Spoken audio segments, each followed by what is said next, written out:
Hello, everybody, and welcome to another weekly installment of the Washington Post video game news show, WaPo Story Mode, or WaPo Stomo, which is what we call it sometimes quietly to ourselves. I am Nathan Grayson, a reporter at the Washington Post, and I am joined by a number of guests today to talk about Roblox voice chat. Let's see, how do we even want to do intros here? So I'm Shannon, Washington Post reporter. I can kind of introduce everyone.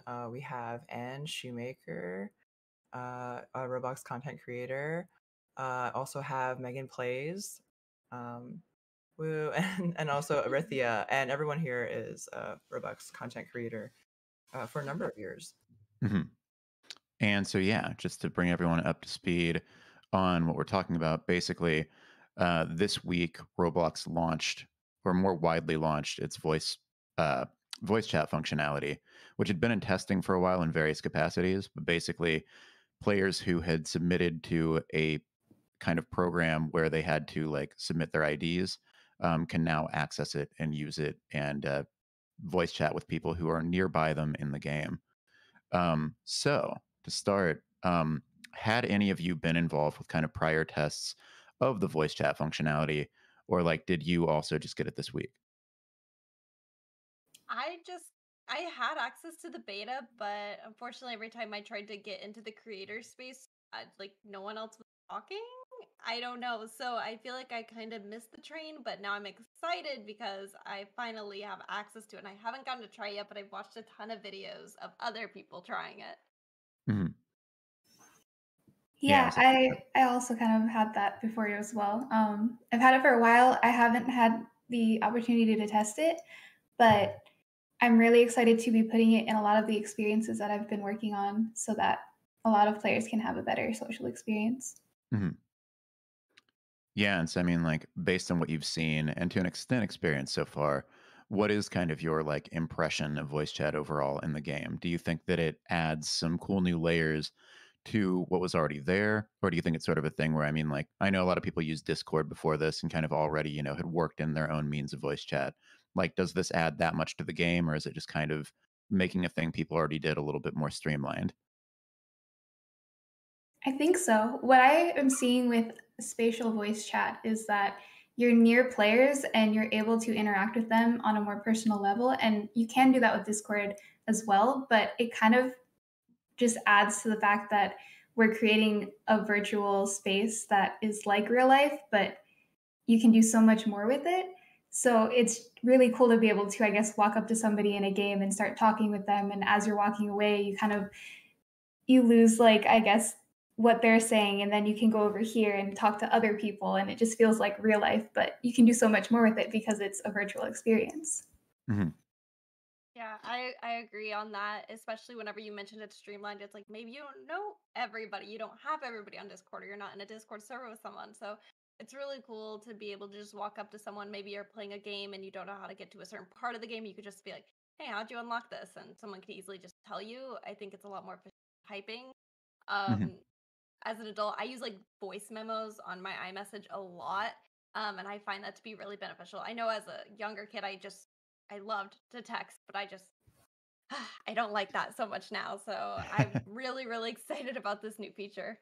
Hmm. Yeah, not only that, but I also feel like for non traditionally social games, it potentially adds that new aspect of like being social and actually making a game that, you might not talk to people, open that avenue to make new friends and have a really good time. Hmm. Yeah, well, that's interesting, right? Because I think a lot of people who maybe don't play or use Roblox view it just as like another game. So they'll be like, they'll mention it in the same sentence as Minecraft, which isn't that far off the mark, but also like other more traditional games like Grand Theft Auto or something. And like the impression I get is that a lot of people use it for communication. But like, especially during the pandemic and things like that, a lot of people were using it to stay in touch with people that they knew in real life and as a means of hanging out with them and stuff like that. And so, I mean, would you say that, like, speaking broadly, Roblox is more than just a game, that it's also this big platform for communication and creation? It's definitely not a game. It is a platform where like you can experience a lot of different things. So I feel like it's more just a social platform at this point, but it adds things that you can do with people beyond just like talking. Mhm. Yeah, what I love about Roblox, and I feel like a lot of people who don't know about Roblox, they always just call it a game, but really I like to explain it as a hub of a lot, like millions of experiences. Like Anne was saying, it is more like a social platform. Like Roblox is not a game like Minecraft. It's a whole collection of user generated games and content and clothing and models and whole experience thrown into one hub that is Roblox. Mhm. Yeah, that reminds me of back in May when the Epic Apple trial was going on, Roblox changed its website to say that it's not a game, it's like the metaverse. I don't know if anyone here has thoughts about is this is Roblox part of the metaverse already, or do you have like metaverse thoughts? I think that Roblox was like, I don't want to say one of the first, but I feel like Roblox was using the word metaverse like before a lot of the other companies using metaverse. Maybe it just wasn't being heard as much. But even in one of their keynotes, David Baszucki said how he doesn't want Roblox to just be like a gaming experience. He wants it to be comparable to like Netflix and Disney Plus and bring in concerts and other sort of fun activities that don't just include playing games. So I think the word metaverse has been around Roblox for quite some time, like over a year at least. And now I feel like all of a sudden Facebook is like, oh, we're now metaverse and we're now metaverse this. So I feel like Roblox was already on that path kind of before it was like hip. Mhm. Yeah, definitely. And I mean, I think the voice chat adds to that, right? Because like suddenly you can, have this element of it where like that all happens within the game. It's all part of that same platform as opposed to being this thing where like you use Discord or whatever and pull in another outside platform to add to Roblox. That said, one of the elements of voice chat that I think has gotten kind of a lot of attention is the fact that it uses or it requires an ID for you to use it. So basically to prove that you're 13 or older, you've got to, submit an ID and also a picture of yourself taken around the same time as when you submitted the ID um, to Roblox. And so I was wondering what you thought about that, both in terms of just how it functions, how much of a hassle it is, and also in terms of like, if we're talking about the metaverse, about the future of the internet as it's being kind of conceived of by certain companies, then like does that set a kind of almost invasive standard for that? Like just given that they want that kind of data from you up front and they're submitting it to like a third party for verification purposes. And they've talked about, how they don't plan to use it, but it's still like this additional layer of, before I can even do a thing, this company wants to know all this stuff about me. It's definitely an optional thing. Like, you don't need to use voice chat, and I can really appreciate it from a point of safety because you don't know who you're interacting with online. And I definitely want to make sure that Roblox is doing everything they can to prevent anything bad from going on. So I really like that they are implementing that to make sure that everybody is being honest. Yes, I completely agree. I went through the verification process. It took 5 seconds. It really was not a hassle. Like they have, like if you're on your computer, they pitch it over to your cell phone, and then you can easily integrate that. But I do agree with Anne. Safety is the number one concern between me, my audience, and hopefully Roblox. I'm sure Roblox, and that's why these protocols are in place.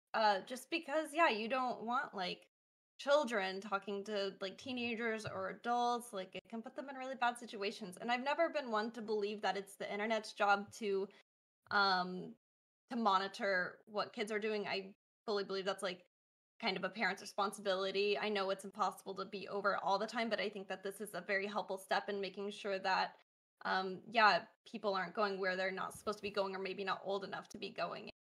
And as Anne mentioned, it's not needed. It's an optional fun thing that they've added in. Hmm. And I would assume like anyone who has one of these smartphones in their hands are already forfeiting so much of their information to every third party out there. So I just think it's just another one of those things that it is what it is. Yeah, that certainly makes a degree of sense, as somewhat grim as it is. Um, Yeah. But yeah, no. With that in mind, like I have seen some videos of, things circulating of like obviously the system is still early in its implementation, so it's not going to be perfect yet. But I mean, yeah, I've come across videos of people like, either people have been talking about folks using voice chat to like say slurs and things like that, or other, inappropriate actions. And then also like some people have suggested that like their kids running around who are at least sound younger than 13. Have you encountered anything like that during your time with voice chat so far? And if not, do you think that like those things are, kind of prevalent right now again because it's still early, or are those like outliers? Are those things getting posted about because they're uncommon and people are like, "Whoa, that was, surprising to me." Growing up in the digital age of like Xbox 360, I think we can all attest that there are going to be some like bad eggs out there that are cursing, or they think that it's like really cool and edgy and there's no consequence here to do this. But I do know that Roblox is taking steps that like when if they catch somebody doing that, they lose access to voice chat, which I appreciate. So I just think that's kind of like if they were gonna say it, they've already texted it, and it goes far beyond Roblox. So you see it on Twitter, you see it on YouTube, you see it on TikTok. Like it's just another layer to this entire social media world we're in, where people don't really believe in consequences to their actions. Yeah, that's for sure. Um, And then, like, more broadly, I mean, one of the things that Roblox has talked about, and maybe y'all have heard about this to an extent, but I guess the plan for the future is to use the ID requirement for additional features they're planning to build out. Have they kind of given any indication of what those features are going to be, or is it just kind of a vague sort of like, yeah, in the future we're going to do more stuff with this?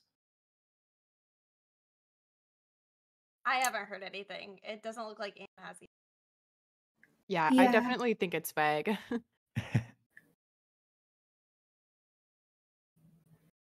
um, I think Well, it'd be cool if oh, they used it for other things, and maybe already verified and you get access to more things. But mhm. yeah, sorry, we don't mean to be radio silent. I guess, No, no, no, it's all good. It's all they good. just don't disclose some things. Yeah. Yeah, I was just curious about like, especially when you're a frequent creator and stuff, like how much they kind of like speak to you directly as opposed to just playing things close to the chest.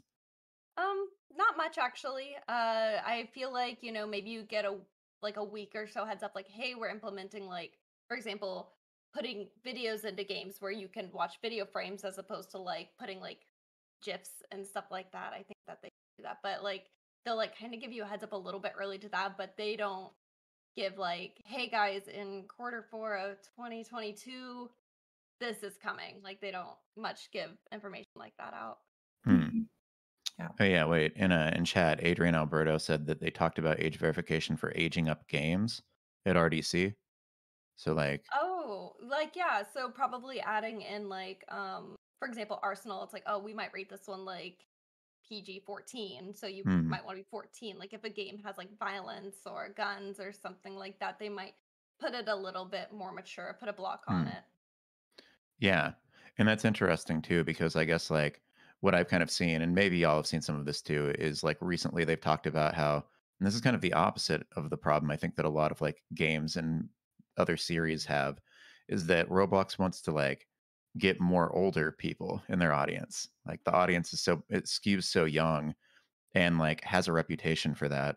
And so I guess I could see this being a means of them saying like, oh, hey, now there are games that are intended for older audiences. We can signpost them as such, and people can actually like, enjoy them on those terms without having to worry about there being kids around or what have you.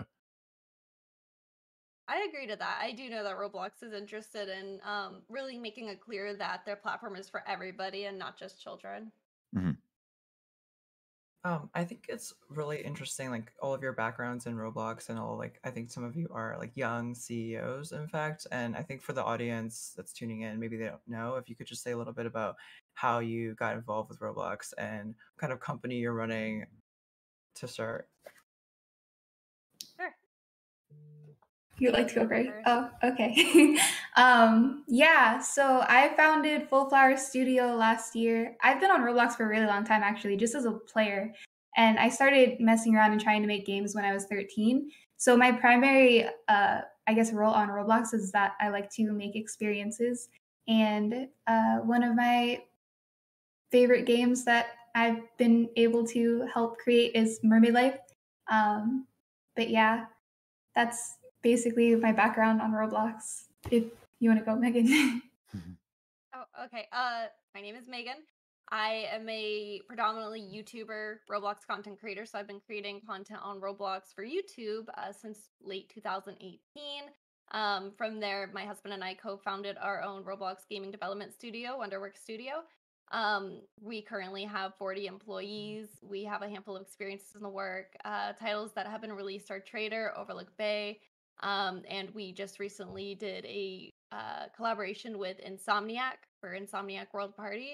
We have a couple of other things in the pipeline, but yeah, I'm kind of have my feet in both arenas here as a YouTube content creator, but also as a co-founder in a Roblox game development studio. And Erythia. Yeah, awesome. Hi, I'm Erythia. I've been on the platform since 2013, and these past few years have been awesome for Sonar Studios. We founded ourselves officially in 2019, and I'm the co-owner. And we've got 450 billion unique game sessions, 1.4 million community members, and an average of an 86% game rating. And one of my favorite games that we made is Dragon Adventures, and we're currently working on many new experiences that I'm very excited about. Mhm. Yeah. So that's really interesting to me. As these CEOs of these companies thinking about kids in your games using voice chat, like how do you kind of envision that working out, and whether or not you feel safe, or how you're going to kind of like implement voice chat in your game, and think about that being an active feature that you work into your development. A lot of the new experiences that I am working on are very social or they require a lot of hands-on stuff. So you're always like using your mouse and your keyboard or you're like going at it. So I think that voice chat is going to be really helpful so that players can still communicate with each other while they're trying to also enjoy the experience. Uh, I'm planning on implementing voice chat into Mermaid Life soon, actually. So I'm really excited for that. For me personally, I know Dragon Adventures is very PvP based and social based. So it's going to be really exciting trying to balance that aspect out of figuring out maybe certain worlds where players can chat because of our trading system really brings the players together. And it's really fun to show off everything that you've collected and try to make friends that way. But then again, there's a sense of you're actively fighting with other people. So how does voice chat maybe tie in with that? So it's gonna be pretty fun to figure that out. Yeah, I mean, that especially strikes me as kind of a difficult maybe balance to figure out because on one hand, like you said, it's useful for like trading and stuff. But I mean, I'm sure that you're worried about potentially like when people are in combat and stuff, like trash talk getting a little too heated or people being, mean to each other. Um, Yeah, definitely. yeah. Yeah, I mean, how do you even with spatial voice chat especially, how do you even begin to kind of ac like accommodate for that? Because like it's just based on, proximity and where people are. And so like how much can you control that? And like I guess in what ways would you in like a combat-based setting? Yeah, definitely. I don't think we've talked about that too much in our inner circle yet, but definitely very interesting once we start talking about that topic now that it's officially out.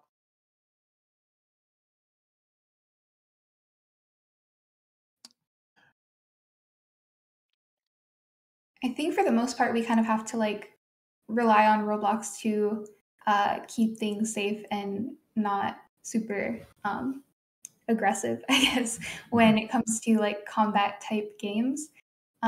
So I think at this point, it's mostly just about like seeing what kind of features Roblox is going to give us through the API for voice chat. Um, I'm looking forward to seeing that kind of stuff though. But right now it's super early, so I'm not really sure what we will be getting. Yeah. Yeah. Well, yeah, that's actually an interesting question, though.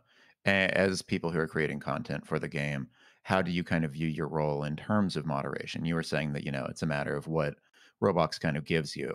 But I mean, speaking broadly, how much do you view your role as a developer as also one of, ensuring that the community is like safe and good? And if something is happening that's disruptive or not great, taking like proactive steps to kind of prevent that, like actively going in and moderating as opposed to just saying like, we're going to report these players and hope that Roblox handles it or what have you. It really depends on the resources that you're able to have for your company. When a company is pretty small, like right now, Full Flower, we're a pretty indie studio, so we don't really have too many departments to handle like moderation or anything yet. So right now, we do rely a lot more on Roblox to do the moderating for us, but we definitely try to avoid implementing any features into our games that could promote anything that is not good. I believe Roblox has a pretty good system for it because I just feel like the main moderation is basically curse words or inappropriate language because you had typing before and Roblox would always do a really great job tagging that out and users sorry I was like sick yesterday so I'm like pulling it together. Roblox also has really great ways of like people being able to report other people and then they go through that as well. In our games, I know specifically we're able to pull up chat logs if we find that there was like a heated debate that just didn't need to happen or something aggressive, even if it didn't have curse words, and we're able to like give somebody a warning all the way up to like a ban from our game if we feel that what they've done deserves that. For example, like if we caught somebody scamming somebody else, like you give me Robux, I'll give you this, or I'll give you this and I'll send you Robux. We can immediately ban people like that based on just looking at some chat logs that we have. Mhm. Yeah, I mean, is there any indication that you'll get similar chat logs for voice chat? I'm not sure I at this point. Yeah, Mm, I'm not sure at this point, but I would assume with like, for example, Roblox is like a multi-billion-dollar company. I would mhm, assume that similar to YouTube, they're able to pull out curse words or aggressive language or slurs, and kind of ding that. I mean, TikTok's even incorporated, Instagram has incorporated. If you try to say a swear word on like an Instagram story, it'll bleep out for you. mhm. So I know that it'd probably be really easy for Roblox to bring something like that to the platform, and I'm sure that they're actively working on that. But I do have to hop off. I have a meeting I have to get to. Thank Mhm. you guys so much for having me, though. I really appreciate it. It was a lot of Yeah. fun. Thank you for Yeah, coming on, especially given that you were just sick. Like, I hope you feel better. I had like food poisoning all day yesterday. I was like throwing up Oh all day. god. That's why I have Pedialyte here because I'm working on my hydration. Thank you yeah, guys feel so much. better. Thank you. Thank you. Mhm. Have a good Yeah. one. Bye. Bye. Bye. Let's see, we can just kinda swap people into our little on-screen squares. It'll probably happen seamlessly. Yeah, we'll have Um, Erythia here as a headshot, mhm. and we'll just keep Awesome. going. Yeah. But yeah, actually, a thing that's sort of come up in chat that I am curious about, and that for viewers who maybe don't follow Roblox so much, I think they'd be curious to know too, is like when you are creating content for Roblox, when you're making games for it and establishing companies around it, how does compensation work on that front? How do you make money off those games? How do you operate as a business on that platform? Yeah, so Roblox basically has this virtual currency called Robux, and players can buy things within our experiences or on the catalog that will basically give us money, and then we can use that money and exchange it for real USD based on the exchange rate. Um, but yeah, that's basically how you earn money on Roblox. Mhm. Yep.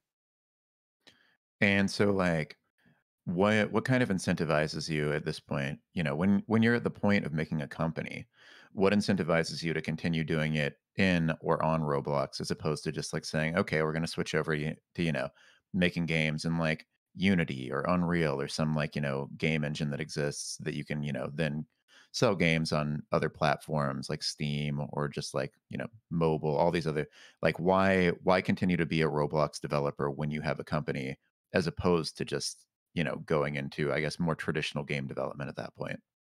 Well, like I mentioned, for me, I am still pretty indie. We don't have a whole lot of departments to deal with a lot of like the marketing and other kind of things that you have to deal with when it comes to game development. So with Roblox, they provide you with so many different resources to kind of help speed up the process of getting any experience out there.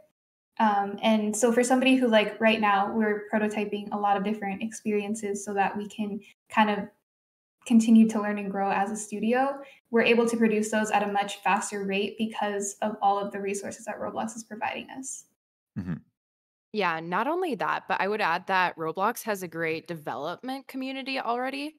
So if you need someone to handle a job, it's very easy to reach out to some friends, and there's so many connections with people already who have that skill. So reaching out, finding people for jobs is really easy and seamless. Mhm. Yeah.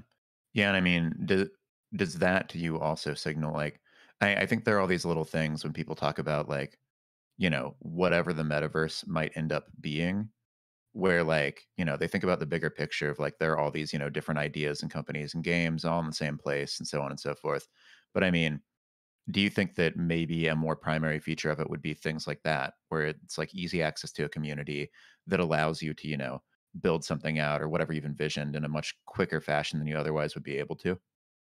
Yeah, I think that the fact that Roblox is growing so crazily and like there's just so many different experiences that you can have on the platform, like I don't know, it's just I feel very comfortable making games on this platform because I just see it like growing and I feel like I can reach so many people and yeah. Yeah, Mhm. it's so comfortable, and just being along with the ride and seeing it grow and just change is really awesome. Mhm.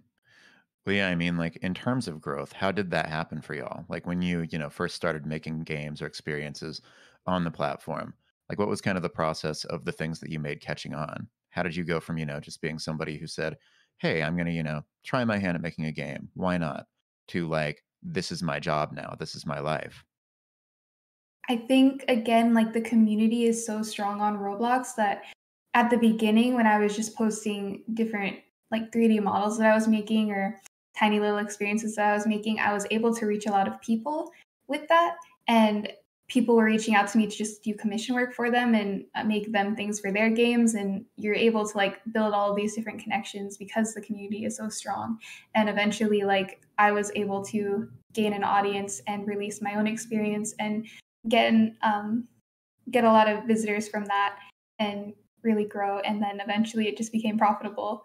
And so I just continued to stick to Roblox because it's something that has been in my life for so long, but also because, again, it's blowing up.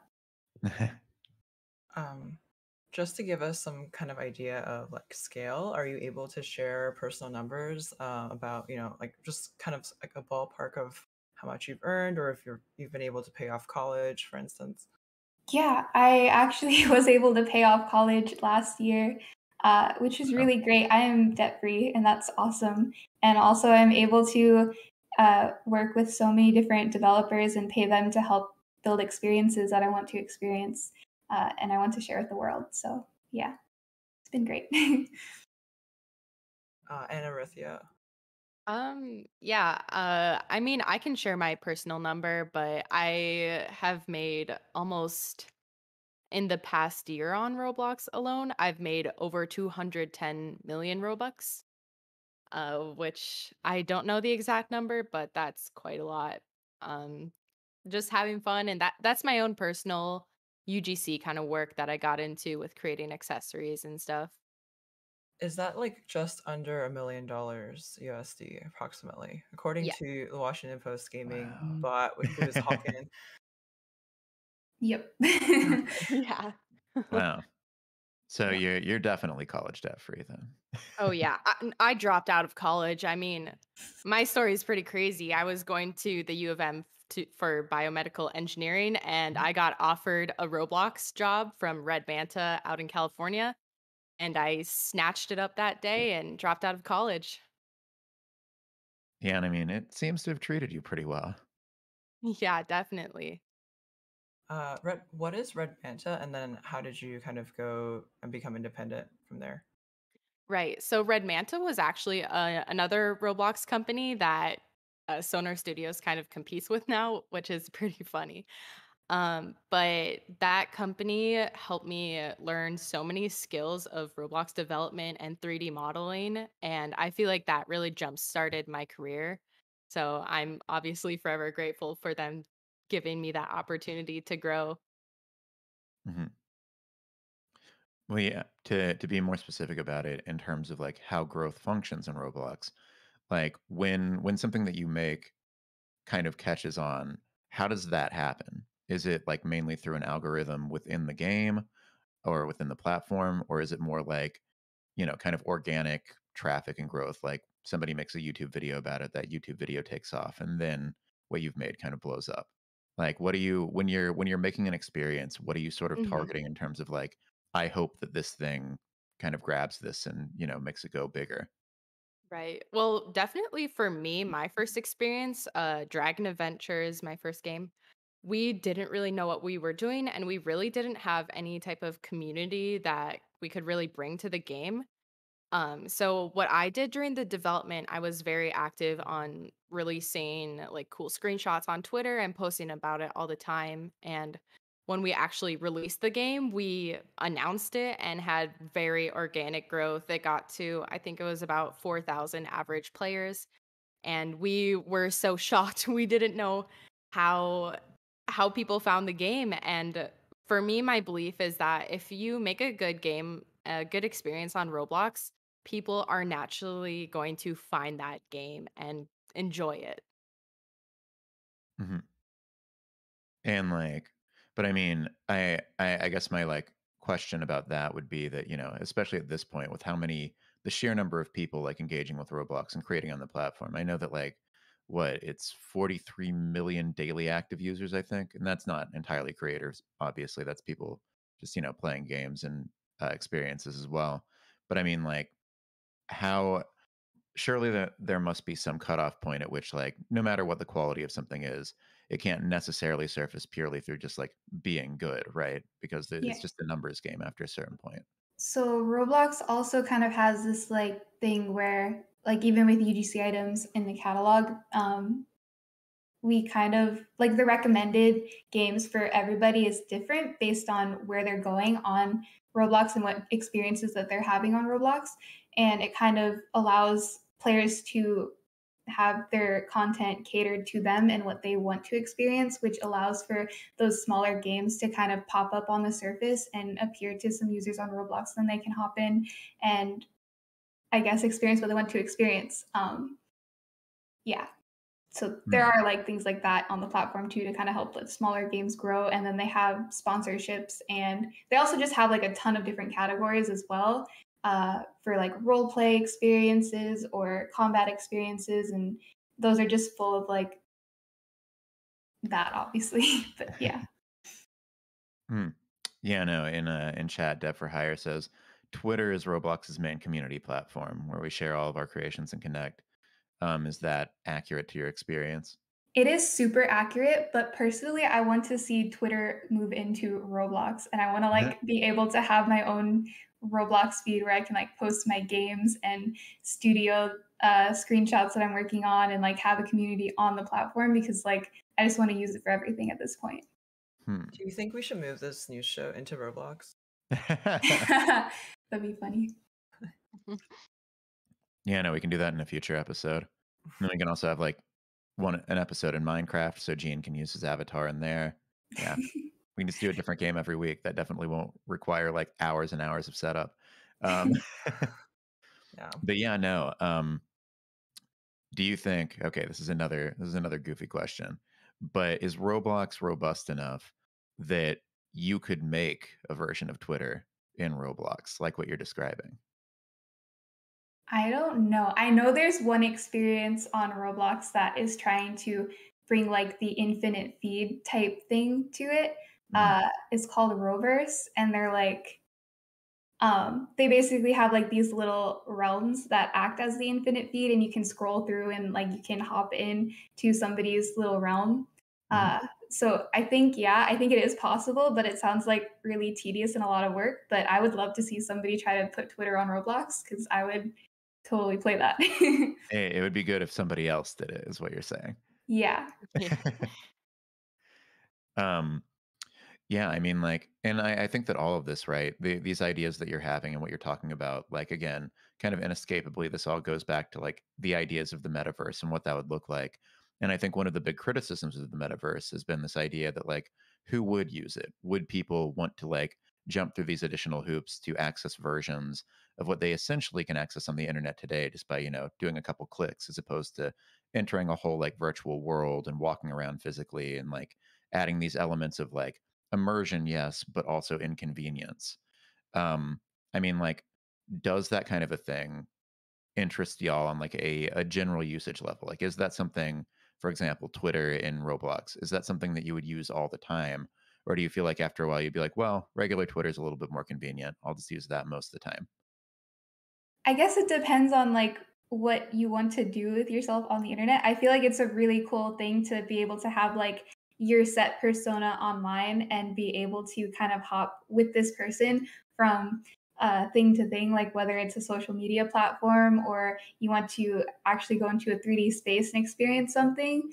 I don't think like everybody is super comfortable sharing their face online too. So I feel like with things like Twitter, things with the metaverse is like you can be whoever you want to be on the internet.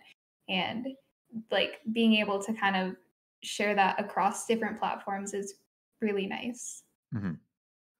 Yeah. I think that's also the interesting thing about like voice chat being implemented, right? Is that like it sort of, I guess, shows some of the boundaries of what we consider to be identity. Like one of the things Mhm. that I saw a lot that I've seen in kind of researching this for like a news story that I'm working on is that a lot of people seem very like they're talking about, not being able to gain access to voice chat because of ID and stuff like that. But then a few people have also said like, but also like, I don't know, I'm self-conscious about my voice, or like I don't like my voice. So actually it's okay that I don't have voice chat because I feel weird about people hearing it.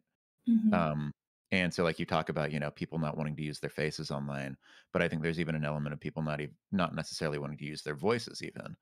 Like it kind of comes down to what you consider to be you, which is like weirdly heady for a conversation about a video game platform. But Yeah. um Yeah, but yeah, I mean like that really oh reminds yeah. me of how Discord has voice chat and also text chat, and some people would never jump into a voice call. And then the next step is to turn on their video. So some Mhm, people would have a voice call, but they would never turn on their camera. But also that reminds me of how initially when Facebook gaming was getting its start, a lot of gamers I spoke to, a lot of content creators were like they don't want to be on Facebook. Their audience doesn't want to be there because you have to go by your real name and verify who you are. And yeah, I don't know. Do you think that Roblox is more of like an anonymous community and they prefer to be anonymous most of the time? I don't know. I think it's kind of per person basis. There's some people who like really enjoy the fact that they can take Roblox to Twitter and then kind of show off who they are in real life because it's kind of like I don't know, like you'll see like those tweets that are like 500 likes for face reveal and that kind of thing. And some people like really enjoy that, I guess. But it really depends on the person. I think it's really comforting when you are a shy person and you kind of like you want to have a social experience and you want to interact with people, but you're like shy, so you need to take things slowly. And it's nice on Roblox because you can take things slowly. Like even growing up, I was a pretty shy person. And I used Roblox as a way for me to still like make friends and communicate with people without needing to kind of go so far as to like show up to events or like talk to people, I guess. So yeah, I mean, I think it just depends on who you are. Yeah, mhm, there's definitely a good mix of people who are very open about themselves and maybe those who don't want their persona really revealed as much. mhm. Yeah. Yeah, and I mean like I think that that's definitely kind of a way that as you're saying, like I think that that allows the whatever, future form the internet takes to be a little bit more like on people's own terms. Because I think right now, you sort of have very heavily like platform dictated terms, right?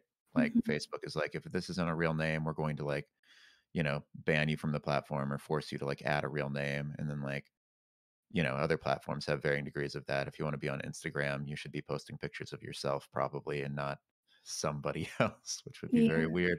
Um, but yeah, yeah, I mean, like, that's something that I had not really thought of. That was just a thought, that wasn't a question. Yeah, that's Um, interesting. Actually, I wanted to ask if I could just like change the topic briefly. We were talking about like the front page of Roblox and the different games. Every time I open the front page of Roblox, there are like different games coming up. I think Adopt Me consistently stayed on the front though. I Mhm. don't know if you have like tips for like how does the game stay on the front page, or do you have to like have a special friendship with Roblox as a company to stay on the front page, or you have to be trending? How do you kind of make it there? I'm not really sure. A lot of the ways that I would kind of get my game on the front page before is when Roblox would have events type of thing where like they would create a new sort and it would allow you to kind of get your game on there. I think I recently noticed that they added a sponsored sort. Like I mentioned, you can put in some Robux and sponsor your game. And so I think they kind of put all of those experience in like their own box on the games page. So it's, I think, easier to be discovered if you give a little bit of Robux to do it. But yeah. Yeah, and actually, one of my games was on the front page Roblox store. My game Creatures of Sonaria, and we think that game was getting on the front page because it had a very long engagement time. And I think if you create games and try to reach goals of people not only giving it lots of thumbs up, keeping that ratio high, having a longer play time for players who are actually inside your game, and just trying to really balance everything at one time. But otherwise, the personal sorts, I think that's really a great way to get people in your game. But getting on the front page is definitely a bit more of a challenge. Mhm. Hmm. And I feel like Yeah. for people, maybe in the audience who have never played Roblox or anything like that, maybe they don't know like the kind of like breadth and depth of the games on the platform. But there's like Naruto and Sasuke games. There's like Marvel-based games. I'm wondering for both of you if you have like drawn upon inspiration from like other games from console or PC when you're thinking about crafting your own games for your company. I feel like that's kind of, yeah, like I'll go on Twitter and I'll see something that's just really pretty or inspiring, and it'll be like somebody making some kind of project, and it'll inspire me to kind of want to make something like that, I guess. But for the most part, I don't know, like with my current experience, Mermaid Life, the inspiration was like the lack of mermaid games in general, like even off of Roblox and just like open exploration underwater type stuff. Um, but yeah. Yeah, my inspiration definitely comes from my experience on Roblox as an early player through the 2013s, and kind of now being a lot older, I reflect on what I would have loved back then. And I really like making those experiences for my younger self and seeing the community enjoy it. And it's very nostalgic, and it's pretty nice seeing people enjoy what I would have liked. Hmm. Yeah, that's especially interesting because I think we're sort of at this point, right, where they're kind of, I don't know if I'd say 3 Mhm. necessarily, but, like, for the sake of categorization, like, 3 kind of primary generations of, like, game developers, and, like, the first one was sort of inspired by, things that weren't games because games weren't really a big thing yet, so it was, like, movies and comics and, things that they had liked, and there's a generation inspired by those games, and then now we've hit a point where there's a generation inspired by games that they played within something like Roblox as, like, a primary inspiration. And so, like, I mean, for y'all, when you talk about inspirations, like, obviously you're drawing on this very particular history, the series of games that you played within Roblox. But then beyond that, do you also find yourself being inspired by, yeah, like other non-Roblox video games or like TV shows and movies and like this wider kind of breadth of content? Or do you think that when it comes to making things for Roblox, a lot of people kind of keep their ideas within Roblox itself? I think that it's common for a lot of other developers. I've seen it before. I mean, obviously, like the unleash of Squid Game games on Roblox happened recently, and that was pretty awesome. I really love the statement that Netflix made about it too, and they're like, "Oh yeah, we're totally okay with this." Like that was pretty cool that everybody was able to kind of continue to have those experiences on Roblox. I have definitely been watching movies and I'll see something and I'm like, wow, this would actually make a really cool Roblox game, and I would love to like dive into those more, but time is always hard to like do that. But Yeah. yeah. Having the drive to create games in such a short time span and have it also be something enjoyable for players is a very challenging task. So even though they are inspired from something else, and some people might say it's like copying or taking ideas, I think it's really awesome that people can create such a cool experience in such a short time. Hmm.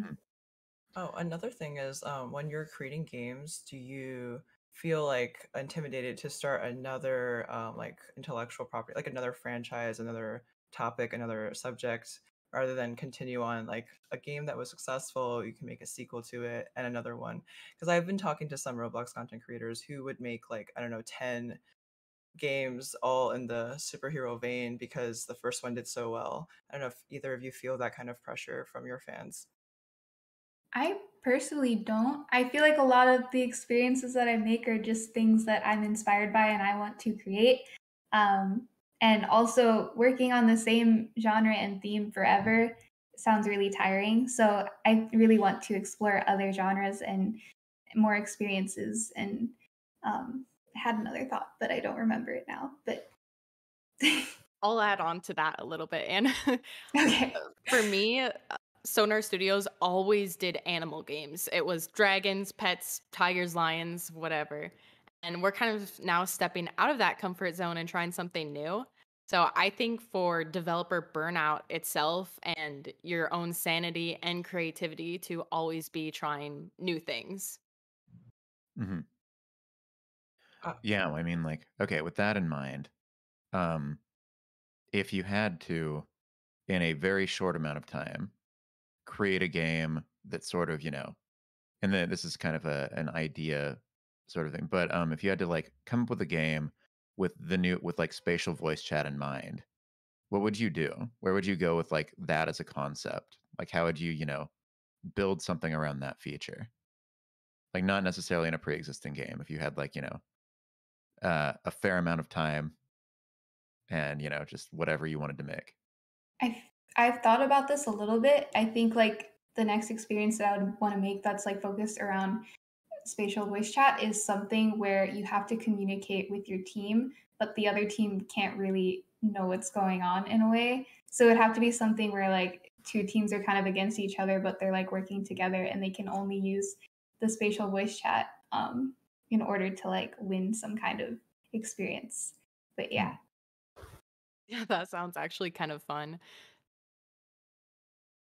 Personally, I think if it had to be a game based on voice chat, I honestly would try to turn that into something like really crazy, but I don't think I could come up with anything off the top of my head. Hmm. Something really crazy. Yep, Oh well. something super wacky and just out there. do you have any examples of like games that you've played on Roblox that were so weird and like just like you go back and think about them sometimes because they were that weird? I think I played an obby once that was like go get eaten by a giant noob or something, and you just like took a train ride and the noob ate you, and I think it pooped you out. Yeah, Just actually, one of my game jam games was a game where you're a bird and you squawk at people and you can grab things, and it's so random. It's the most random game you could probably ever play. It's called Bird, and you're a It's one bird. of my favorite games. It's great. wow. And then I actually had a question for Erythia when you said that your studio was making a lot of animal games and you're gonna like switch away from that. What was like the fan reception to you not making any more animal games for now? I think our community at first was a little confused because I think they're expecting us to continue with that theme. But in general, our goal is to bring in a very diverse player base and new people. So I think now they've really accepted that and they're excited for a new experience under our name because all of our games really come from the heart. So they're looking forward to it. Hmm. Yeah, I mean, do you think that's just the kind of thing where, at this point you've sort of earned that trust from your community? Like they know that what you make is going to be compelling and good, even if it's not on the same beaten path as what you've done before? Yeah, exactly. And not only that, but even though we do have a lot of animal games, none of them are the same. Like one is, you're role playing, you're just talking, it's completely social. Dragon Adventures is very PvP, exploration, crafting, trading based, and our Sonaria survival game is very strictly PvP. So we already have a super diverse audience of players. It's just the theme of animals has always been there. Hmm. I'm Yeah, also also people in chat are kind of talking about some of the ideas that they have for various voice chat games. Dev for Hire says there are a lot of opportunities, mostly being social interactive games, two-player games, lounge games, etc. And then Zood says, when Video Frames comes out, I really want to make a movie theater experience where you can play videos and watch with friends. Sounds chill. I'm also wondering, because both of you started off as like independent developers, now you have teams and people that you manage. How do you kind of, when you come up with a game idea, do you have to run it by all of your employees and kind of brainstorm it together? Or what's your process like? I generally try to kind of have all of the information available that I can before coming to the developers and kind of asking them like what they can handle for the project. So I'm usually like making an entire game design document and I'll like show them the overview. And if they're like, wow, this sounds exciting, I would love to participate on this, then I'll kind of dive deeper and make like individual documents for the different mechanics that we want to work on. I've been doing that a lot more recently because, again, with our company, we're really focused on making a lot of prototypes going forward so we can kind of just produce a lot of games and learn a lot from them as people play them on Roblox. Yeah, for me, it's a little bit different because we already have so many games under Sonar Studios. We have different teams on each different game. So, whenever we have the idea to expand and start developing a new game, it's usually just me and the owner of Sonar Studios, Alert Coder F. We're usually the only two working on that game, getting a prototype. And after the prototype, after it's a fun, functional game, that's when we'll start reaching out to other developers to pull them on that project and let people kind of check it out. Otherwise, we find that in the past, it might have been a little bit distracting to pull developers over and get their opinion too fast. Hmm. Hmm. Got it. Well, Well, yeah. I think at this point, if y'all have any other thoughts that you want to share on development in Roblox or voice chat or anything like that, feel free. And if not, I don't want to keep you too much longer because it's already been about an hour. Um, but yeah, if you want to share more thoughts, feel free. And if not, if you have anything that you want to plug or like, any place that you want to let people know where to find you, go ahead. You can find me on Twitter at the Meister and also play Mermaid Life. On Twitter, I'm Erythia_Roblox, and I retweet a lot of stuff. cool. Thank you both so much for making it. And yeah, it was lovely talking to you. Yeah. Yeah, that's Yeah. You as fantastic. Thank you so well. much.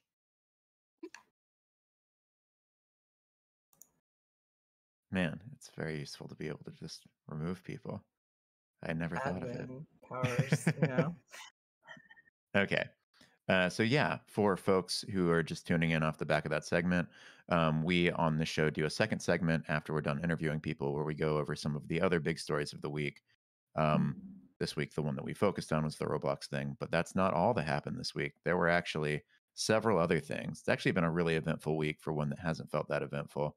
I always learn how eventful the week is when I'm preparing for this show, and I'm like, man, a lot of stuff just kept happening when I wasn't looking. Um, Yeah, that always funny how that always happens. To me too. I'm always like, oh, I started turning on Twitter notifications this week, so I was like, eventually I should be aware of things happening. I know, right? Okay, so a big one, and I'm glad that you are here today after all. For those at home, Shannon originally wasn't going to be able to make it to today's show, so um, that was a point of that was an issue. But basically, Shannon has been working for a long time on a story about NFTs, and this was quite a week for them, at least in terms of blowback to them. And this ties in pretty well with what we were talking about earlier too, because NFTs, non-fungible tokens, are going to be probably, at least in the current conception of things, a big part of the metaverse, of which Roblox is hoping to play a major part. And I think, just based on what folks were saying earlier, odds are will be one of the major players in that space, whatever it ends up looking like. But anyway, the side of it that is controversial is that NFTs are, this form of basically like blockchain crypto based web art, and yeah, have managed to pick up quite a bit of, I would say, blowback based on the fact that they are, wow, thank you so much, internet. Based on the fact that they are, for one, potentially environmentally harmful, and for two, like, a lot of people say, well, then what is the appeal of these? Why does anyone care about them when they're just like glorified JPEGs? In any case, companies have gotten very upset about them, or rather, people have gotten upset at companies this week. Both Discord and Reddit have suffered some severe blowback this week for, in varying capacities, implying that they might incorporate NFTs. Um, Yeah, and Discord I think you especially. see you see the same kind of blowback with Neopets too. If you go into the Neopets metaverse Discord server, Mhm, also on Discord, they've been bombarded with people who went inside and said no NFTs and start spamming them, and then these users had to be banned off the platform or just like kicked out of the server because just there's so much hatred of NFTs. And I think you could also describe them as like a precursor to like blockchain gaming. This idea of like, everybody would like there would be a decentralized system where people would verify that you, or like computers, nodes on this blockchain would verify that you own this NFT that you've purchased. mhm, And going through like your cryptocurrency wallet. And so it is not a JPEG, but it is like commonly described as a JPEG, mhm. as like a meme. And also, it's not always environmentally unfriendly. This is something I'll get into in this piece that has not been written yet, but it is the Ethereum and Bitcoin are environmentally harmful, and that's already been proven. And Ethereum's like team knows this and is working on that. But there's like a couple of alternatives that have like proof of stake, very complicated subjects, but there are a couple of blockchain systems where NFTs could be traded and it wouldn't necessarily harm the environment as much. And that's something that all these NFT supporters will continuously tell you if you Right. ask them. They're very big into saying that, yes. Oh, Um, somebody has said that Roblox does not welcome NFTs. Okay. yeah, Debt for Hire just said that. And yeah, actually in my own research this week, I found that there have been a few, like, I guess, fairly big Roblox experiences that have tried to implement NFTs or create NFTs based around like their artwork and stuff like that. And yeah, the community has gotten pretty upset with them.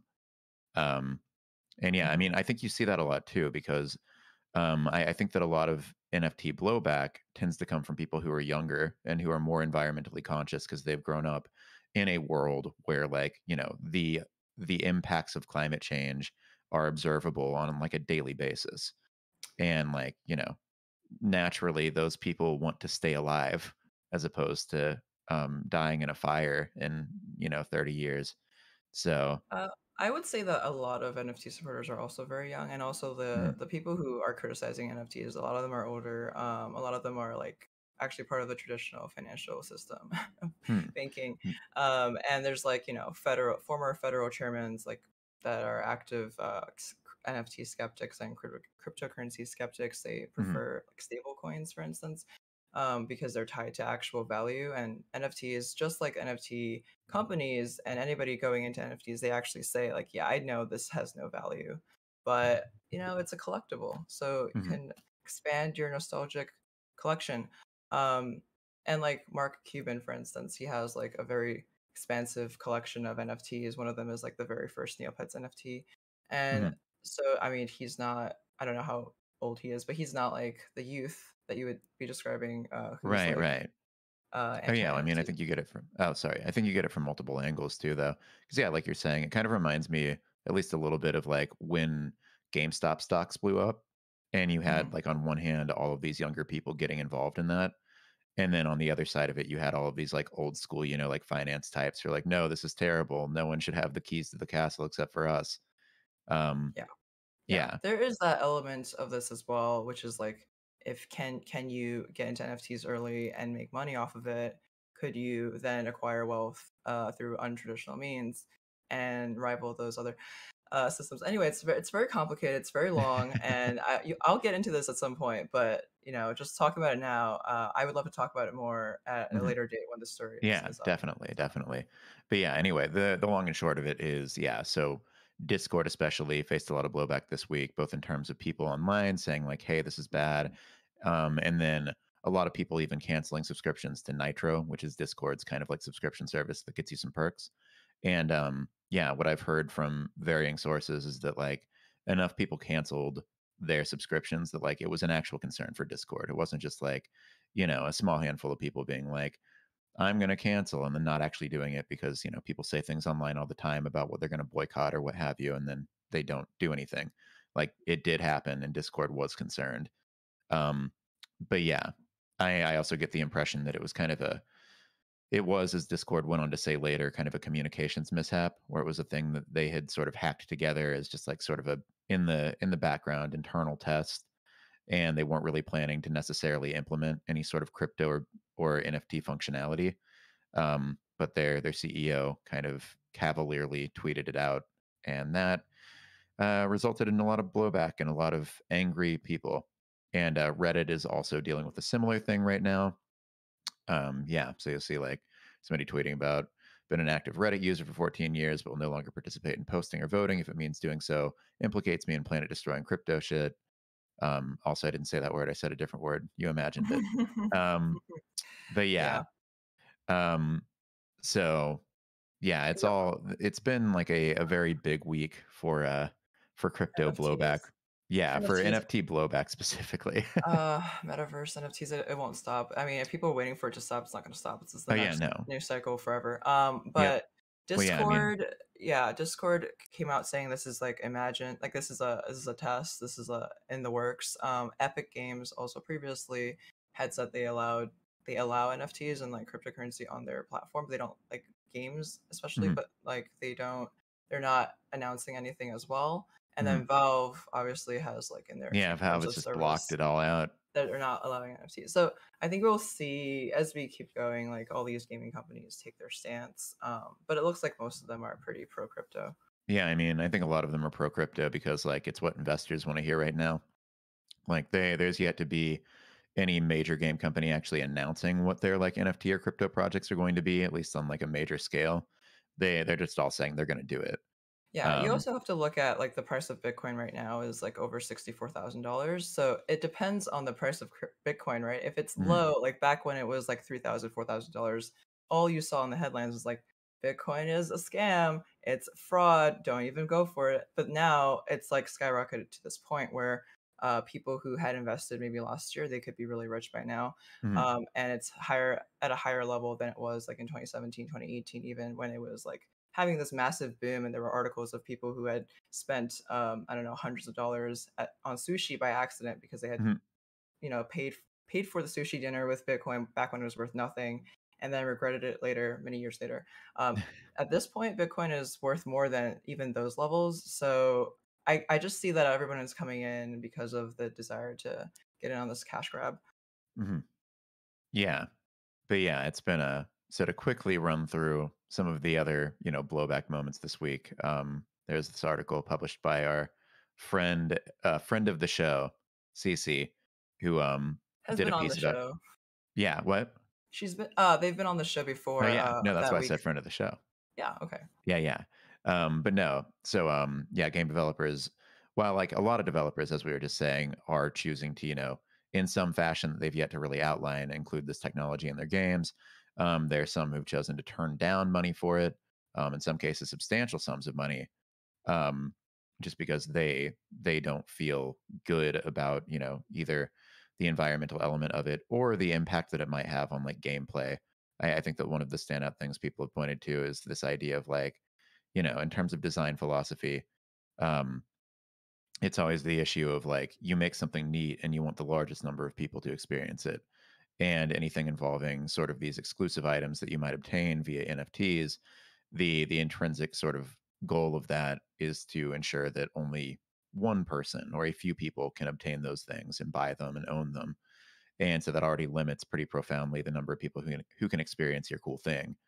Um, and so yeah, uh, just an interesting article because I think that you're seeing a lot of this right now is like there are companies who look at NFTs and crypto and Bitcoin and all of that, and they see dollar signs or Bitcoin dollar signs or whatever you want to call them. And then there are people within those companies saying, wait, I don't necessarily want to do this, or I feel weird about this, or I feel bad about this. And so you have all of this internal tension and then also external tension coming from fans and users. And so, yeah, it's just this big moment of everyone kind of fighting about this either quietly or loudly, depending on where they're doing it at. And it's just a whole Yeah. thing.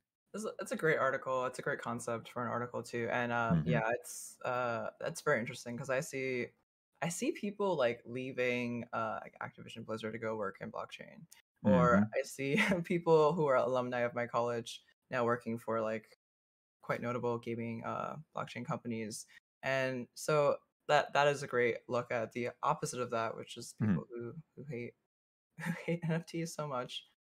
Yeah, I mean, it's where the money's at right now, right? I think a really good point of comparison I saw earlier this week is like there was the social gaming boom in like the early 2010s, and it was a similar thing where everyone was suddenly jumping to add like social and Facebook features to their games and like moving from, traditional companies to Zynga or wherever else. And, that lasted for a few years and then the bubble popped, and then everything kind of like people didn't necessarily go back to traditional gaming companies entirely, but things kind of renormalized. And yeah, this conversation has been happening amongst influencers and stuff too. Trainwrecks, who is always controversial, um, feuded with a couple of prominent Minecraft influencers and their fans. Um, Yeah, I know Similarly, like Trainwrecks. Yeah. Ludwig was critical of Trainwrecks over embracing NFTs as well. We should shame anyone buying NFTs. So yeah, it's spilling out into every corner of kind of the gaming world at this point, right? Whether it is gaming companies, gaming related platforms like Discord, gaming influencers, it's kind of everywhere right now. We You should create can't a really avoid list. it. We should create a list of everybody who's pro NFTs and everybody who's anti NFTs I and mean, I'm always a little wary of creating lists of people who are anything. But anyway, oh yeah, and then like so, right, I was saying gaming platforms, gaming influencers, gaming companies, and even game awards. Though there will not be NFTs this Oh, year at that's the such a Game Awards. bummer. Okay, all right. Yeah, is it a bummer? I don't know if I feel the same way, but whatever. Um, I'm ready to cover more NFTs, so I don't anticipate this going away. And oh I yeah, know oh it's both of definitely us are not. probably going to go cover that in person, so it would have been Yeah, convenient for me. yeah, right. Yeah, no, let's see. Dev for Hire said, what are your thoughts on NFTs slowly growing and dominating the virtual economic market? A lot of this backlash was said the same about Bitcoin during its rise. Yeah, I mean, I think these things are part and parcel. I think that the rise of NFTs is the rise of crypto, is the continuing rise of Bitcoin. Like it's all sort of one and the same. But I mean, as Shannon was just saying, like right now, like they're not going to go away. It's where the money is. And Um, like it's not just where the money is for VC people either. It's like where the big companies, the Facebooks and Epics and even like not Roblox, but yeah, Facebook and Epic and all of these other major companies see things as going. So they're going to will these things into existence until they find that there's not any money left. And well, so, yeah. yeah, I mean, blockchain has found its like useful use cases. Hmm. Like for instance, when there was a article about vaccines in China about how like some of these vaccines are faulty, Hmm. people used blockchain to like save that article, which was like I don't know, like fan or activist journalism because it was written by some people who didn't even work for any outlet, Hmm. and then like put that article on the blockchain, which then the Communist Party could not even delete because the blockchain is immutable, right? So Hmm. that's like an example of it being kind of useful. And NFTs just haven't found their use case yet. I mean, we've already gotten these articles and these headlines of companies or just like groups siphoning Hmm. off millions of dollars then disappearing, and it just makes people wary. And then the companies I've been talking to who are still investing in NFTs, they say that you can trust them because they're a brand that's been around for years. Hmm. But can you really trust them? And also, yeah, it's just right now an NFT is like a baseball trading card, right? So you don't have any utility for it Hmm. until somebody comes out with an actual purpose for it. Right. Yeah. Yeah, it's that eternal question of like what will be the useful case for it?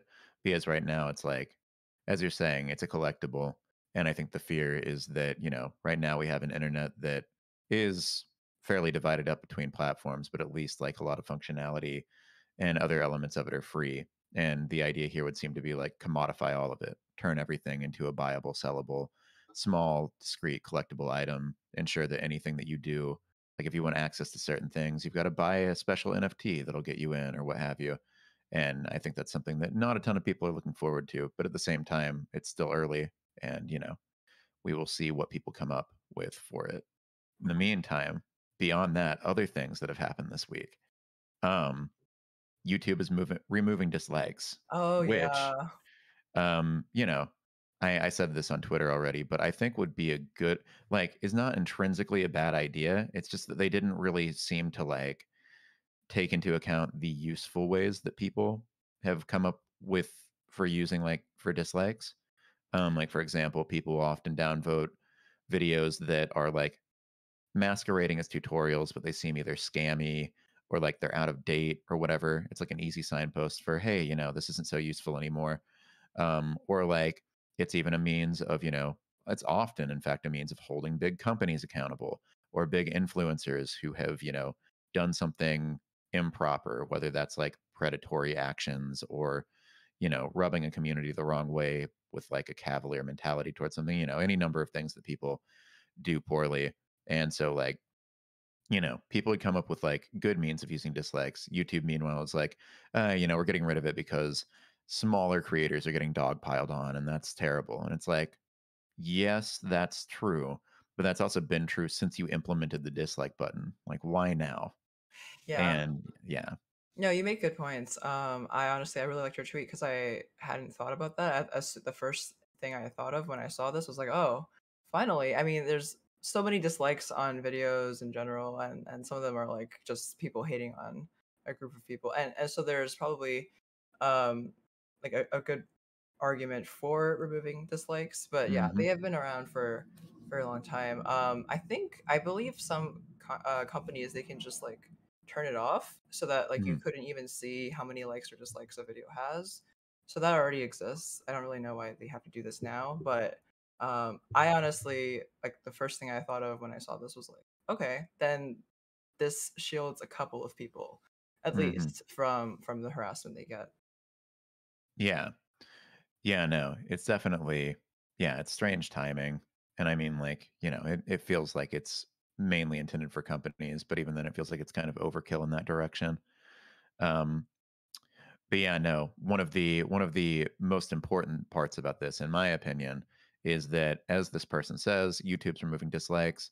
So now's your last chance to see the greatest example of camaraderie on the platform, which is that there is a video of the neutral response from Futurama. Basically, there's like a race of aliens that are completely neutral in all ways. Okay.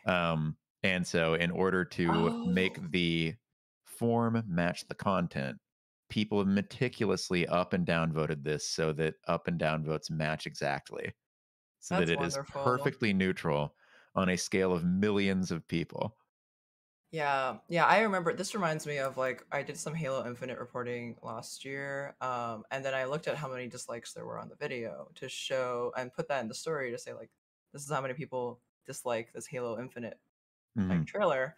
And then my boss was like, "Oh, is that a lot of dislikes? I can't tell." And I was like, "Well, here's an example of, like, Justin Bieber's video, which is also has many, many dislikes." Hmm. So yeah, that it used to be useful in that kind of way. But yeah. Oh, so we got people quoting Futurama in the chat, which I love. Jackson just said, "Tell my wife I said hello," which is one of the best parts of that episode. Um, but yeah, so um, other things that have happened this week. So a lot of people got early access to Elden Ring. Our own Gene Park being one of them. Basically, the game is doing a network test. Elden Ring, for those who don't know, is the new game from the creators of Dark Souls. It's also got a at least world building narrative being contributed by George R. R. Martin. I think that he was only really involved in the game's development very early on.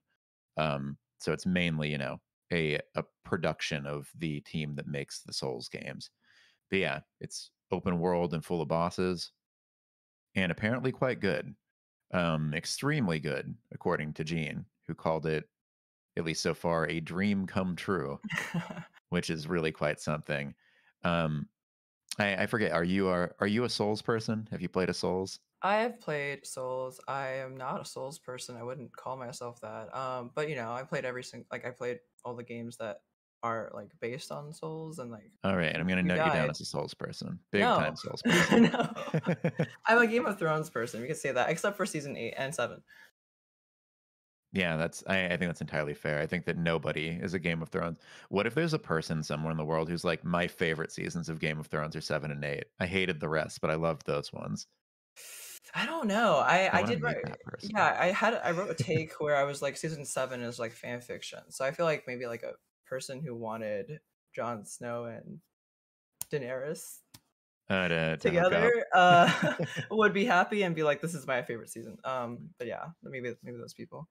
I do like how by that point in the series, like things had advanced so much that, like early in the series, right, people were at least like sort of wary of incest, and then by season 7, it was just like, whatever, who cares? No one's even gonna blink at this. Like, Yeah, yeah. Well, they've fairly established since season 1 that they're all about incest, so right, right. it's Yeah, fine. they almost that was actually the original title for the series, all about incest. Then they Oh realized that no. wouldn't play super well on HBO, so they Hmm. changed it. Even Um, HBO is going too far. I know, right? But yeah, so Elden Ring looks really cool. It is legitimately like a game that has me interested in playing a Souls game. I'm not really much of a Souls person. I mean, I've played a lot of games that are, that incorporate elements of it, Yeah. but none that I would say, well, I played a couple that are like full on Souls alikes, but they didn't really grab me and I gave up. But this one looks really neat for a couple of reasons. One of them is that the horse can double jump, which is Mm. the most important thing I've Yeah, ever yeah, seen a we game need do. that. Wait, let's watch that again. Whoop. Look at that. Double jumping horse. I'm gonna mess that up and die in the fire for sure. Yeah. Ugh. I mean, me too probably, but at the same time, just like the possibility space that now lays before us because a horse or a donkey or whatever you want to call it um can double jump. It's game changing. This is by default now the greatest equine animal that video games have ever given us. What about a triple jump though? Hmm. Well, I mean, okay, so people have been theorizing about this, right? So, what if you can triple jump in this game on your horse or donkey? Because what you would want to do is have the animal do a double jump, then you leap off of it. You In abandon effect, the horse into the flames and you're like, yes. let's But yeah, no, go. people were saying to me on Twitter today that they do that in Ghost of Tsushima. Mm-hmm. Yep. Yeah. Yeah, I do that. Yeah, that's a good game too. Mm-hmm. I do that and then I just like jump off a cliff to take all the fall damage for fun. Man, okay, well. So wait, are you saying that your horse's sacrifice is entirely in vain? You can whistle and the horse comes back. It's fine.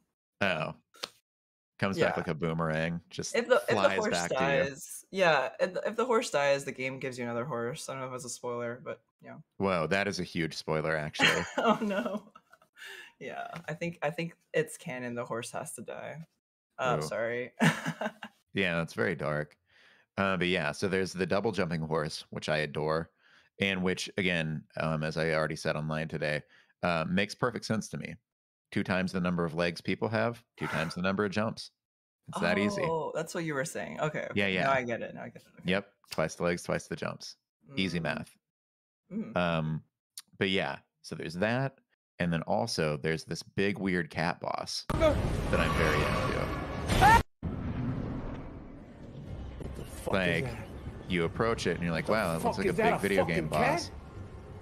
Hey, Turn off the audio on this. But anyway, it's a big kitty with a big sword. It And like, is. Wait, but the tail is on fire? yeah, kind of like a Charmander. Oh wow. I can't see its face. This is very blurry, but cool. Yeah, it's pretty blurry and kind of dark, and that's unfortunate. But see, you can get a few glimpses of it here. It has like a red cape, looks very regal, and then it like Wow. raises into the air in this way that is, I mean, It's it very almost looks, strange. yeah, it's unnerving. I mean, I feel like maybe they're going to add some more animation to that jump It before the doesn't game comes look out. like a real thing. I mean, it shouldn't, but like it doesn't look at all like it's even like well animated. I know, right? It looks like something that you'd find in like a bad Unity game. Yeah. Yeah, but at the Oh, same time, that rules. Anyway, another big game that people have finally gotten to play, Forza Horizon 5. And Forza. yeah, we posted our review of it this week. It is good. And in fact, the really interesting thing is that, like, So previous Forza Horizon games have all been well liked. This has always been an enjoyable spin-off of the Forza series because it's big and it's open and it's arcadey. The regular Forza games are very, like they're simulation, so driving is more difficult and it's more about just like cars and tinkering and racing on regular racetracks. Forza Horizon is just like big open spaces. You can explore, you can do all these fun races and stuff like that. And so I think in part because of all the delays that have happened of other bigger games this holiday season, Forza Horizon 5, the fifth game in the spin-off series of an even longer running series, is taken off. It apparently had the biggest launch ever for an Xbox game studio game. Um, I think that it had 4.5 million players over the weekend or in total so far. Wow. Yeah, like huge numbers for a series that traditionally like does well, but doesn't do like blockbuster. This is the next big, sensation numbers. Hmm. But I Well, mean, this isn't. Oh, go ahead.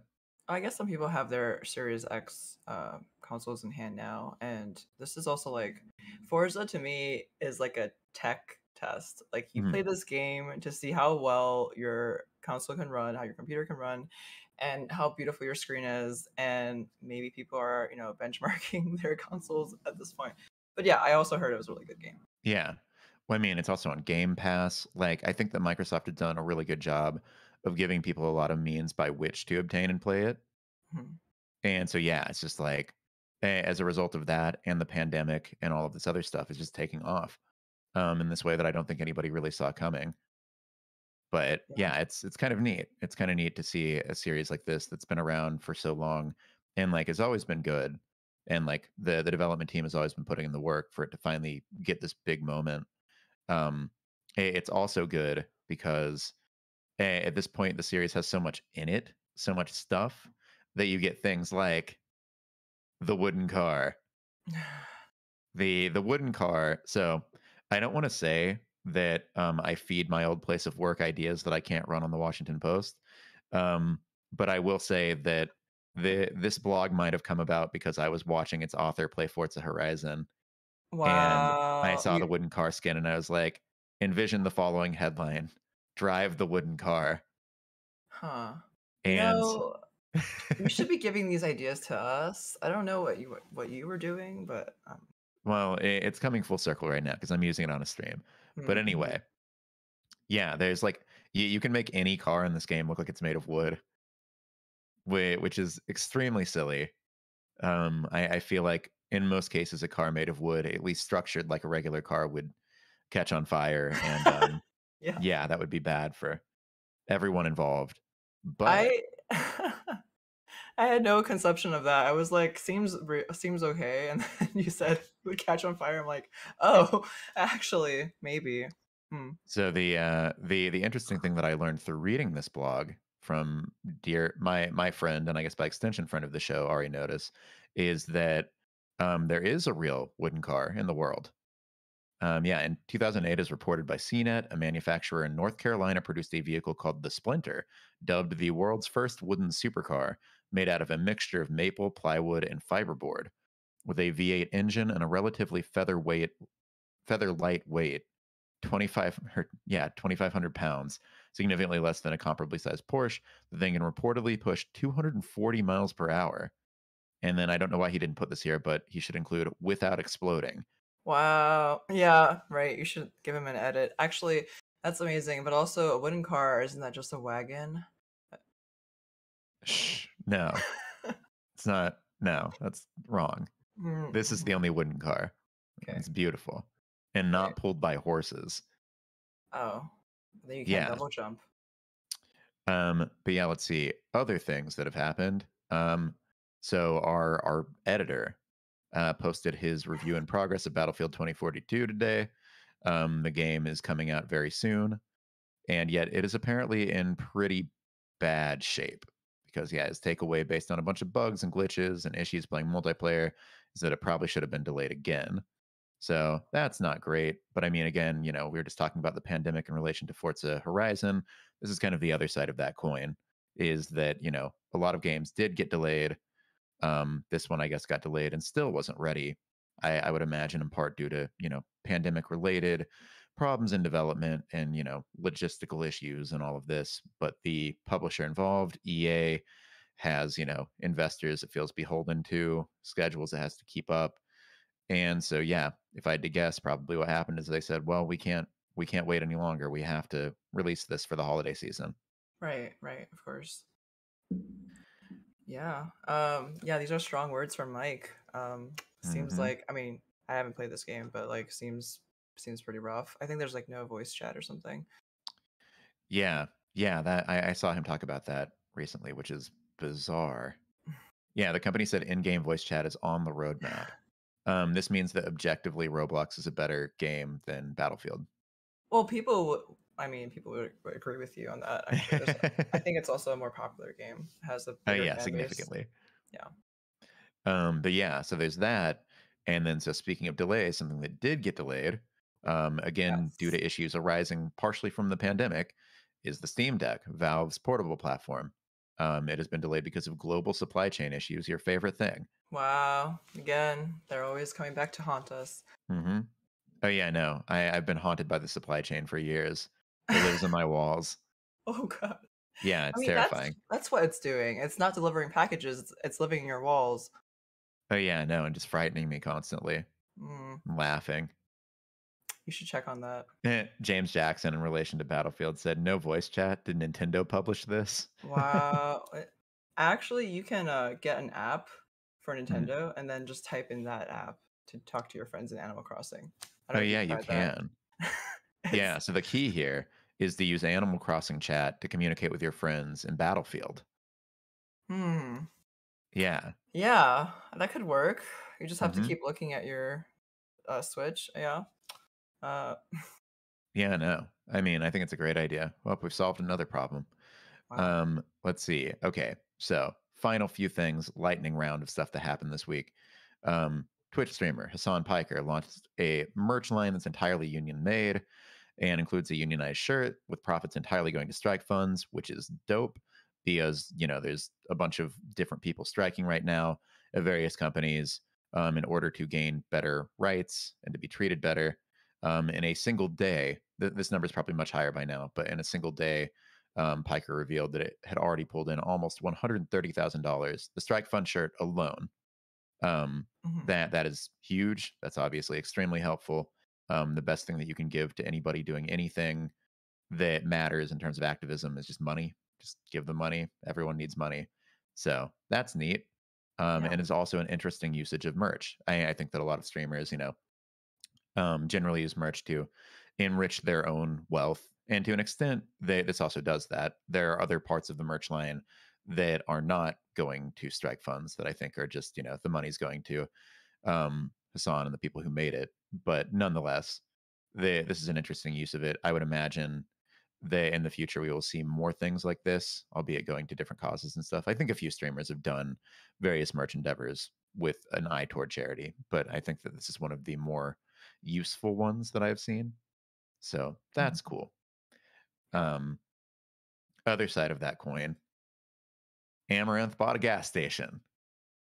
I I think that it is just a yeah, as additional friend of the show, Renata Price puts it, a surprisingly normal investment.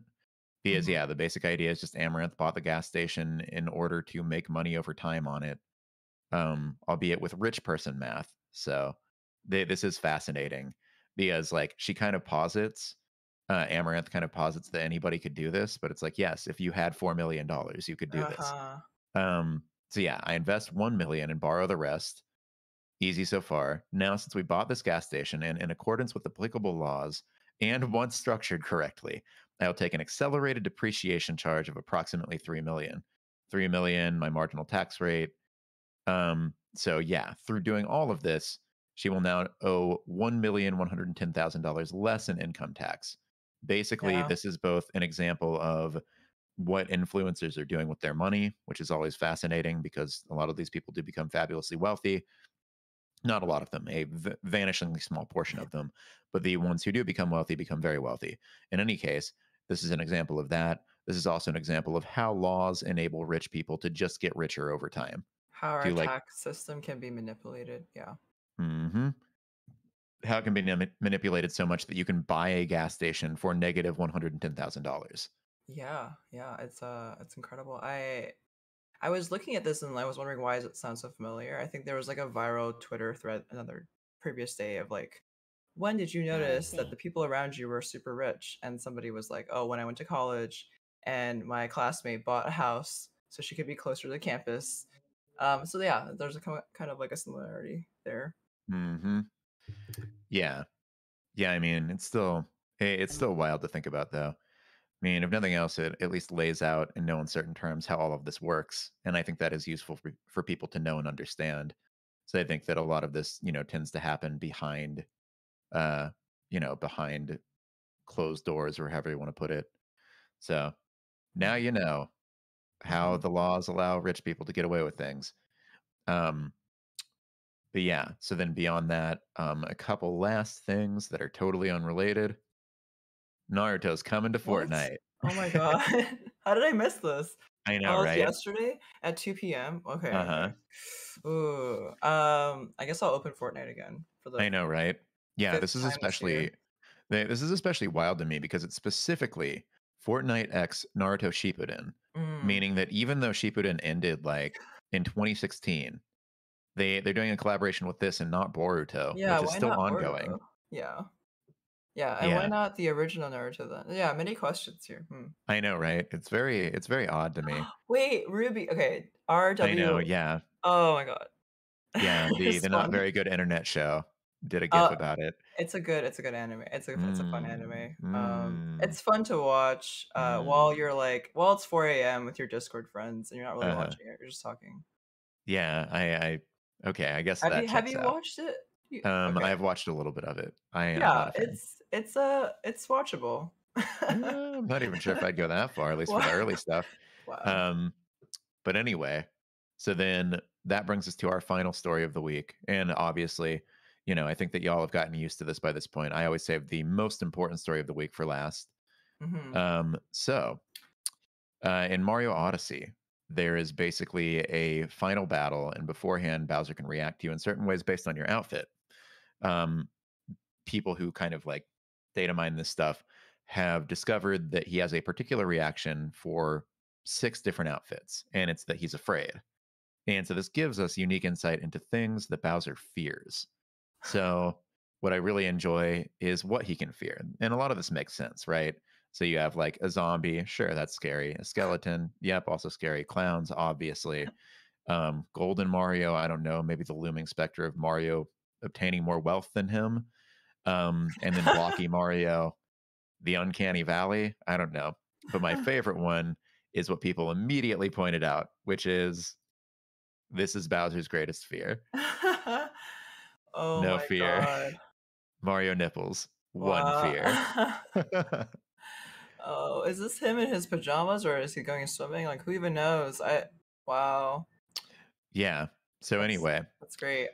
Um, yep. So that's been this week's news, folks. well, If you ever need to scare Bowser off from, stealing your princess or invading your castle or whatever, uh, just oh yeah. show him this picture. Okay, two quick things. Okay, in canon, it's canon now. Bowser and Mario are friends. Okay, like if you play through Paper Mario, and even if you play through like Mario Golf, Bowser's not even there as an enemy. He's Mhm. a friend now. He's a good guy. So Man, I don't he's a know about rival. I don't know I about would say there's this. room for them to still be enemies and play golf against each other. Okay, maybe, but in the campaign mode, he's not even the villain. And then the second thing is, Washington Post Gaming says, "How about Arcane though?" Oh yeah, yeah. I mean, it's a show. Seems all right. Yeah, Netflix League of Legends show. I wrote about it on Saturday, so technically that was like last week's news. But Mhm. it airs every Saturday, so there's 2 more Saturdays of Arcane. Um, if you find it boring, just watch until episode 3. It really pops off. All right. So you're giving me the Madoka Magica selling point then. Yeah, If you're not sure. enjoying it yet, watch until episode 3. Yeah, I'm giving you the Wire selling point. Like Uh, the Wire was a slow build, and then you're like, whoa, and I then mean, it with The became like Wire, the it's like best watch TV until show. episode 12. Yeah, you don't even have to wait that long for Mm, Arcane. I'm not trying to sell you on this show. It's fine if you don't watch it. It's just kind of an interesting piece of news to bring up, I guess. yeah. Oh no, I mean, I'm gonna watch it. I on one hand like am fascinated by it, and it's neat that it's gotten so big. On the other hand, I am upset that it preempted Bowser's fear of Mario's nipples. So Oh. I work very hard to end these things on serious and important news, and Oh, I'm Arcane's just like sorry. some cartoon for babies. Oh, And well, we meanwhile, we can have this, which is like, this is kind of earth shattering in my opinion. uh, So we can blame, Washington Post Gaming for that. It wasn't me. yeah, we can. Although, I mean, if we're blaming Washington Post Gaming, we're implicitly blaming ourselves, and that gets into a whole existential boondoggle. So, Oh. Oh, wow. Yeah. yeah. Oh, Uh well, indeed. Anyway, now see, oh, well, that's the note I like to end shows on. All right. So, we did yet another episode of this. Oh, well. Anyway, I have been one of your hosts, Washington Post reporter Nathan Grayson. We do this every week at 4 p.m. Eastern Standard Time or Eastern Daylight Time, or whichever one of those we're in right now. Um, I guess. yeah. And Guess I've been daylight. joined by my dear coworker, Shannon, Sounds like I'm dying. Hi. Yes. who is dying, Oh god. my dearly departed coworker, Shannon, who is dead. Oh no. I'm Yeah. talking to you from the beyond. Yeah, thanks for having me on the show again. It was great talking about Roblox as usual, or Yes, as usual. We talk about every week. yeah, This is WaPo Roblox gaming. That's how we do now. yeah, we're moving to Um, Roblox next. Heard it here first. but yeah. Anyway, as per usual, WaPo Gaming will return in Avengers, and also for a video game stream tomorrow afternoon at 4 p.m. Yeah, Um, join us tomorrow. We're gonna play Among Us. yep, and then join us again for story mode next Thursday at 4. Until then, have a good one. Bye.